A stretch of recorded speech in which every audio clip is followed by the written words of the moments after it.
Ces vignes, Renaud de Saint-Seine en a hérité, mais surtout il les connaît depuis tout petit. C'est ici qu'il a appris le métier de vigneron, qu'il a aimé le vin également. Le simple fait d'imaginer une ligne TGV en plein milieu de son domaine est pour lui un véritable cauchemar.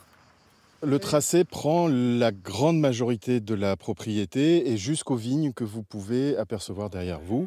Évidemment, je le prends personnellement parce que c'est ma propriété, la propriété de ma famille qui est impactée.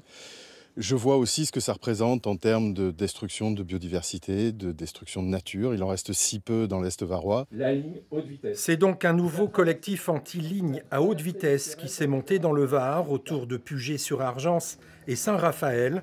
Vignerons, commerçants, hôteliers qui souhaitent relancer le débat sur ce projet. Pourquoi vouloir implanter un tel projet aux Estérés du Lac ?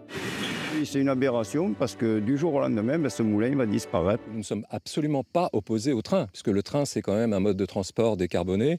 Et au contraire, nous essayons de promouvoir le train, qui aujourd'hui, au contraire, est de moins en moins accessible dans les zones rurales comme les nôtres. Ce projet de ligne à grande vitesse, c'est le serpent de mer de notre région. En 2011, une grosse manifestation avait marqué les esprits à Toulon.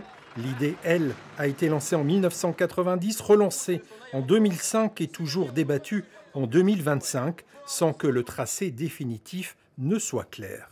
Rien n'est décidé, aucun tracé n'est décidé, mais tout ça va évidemment avoir lieu dans les années qui viennent.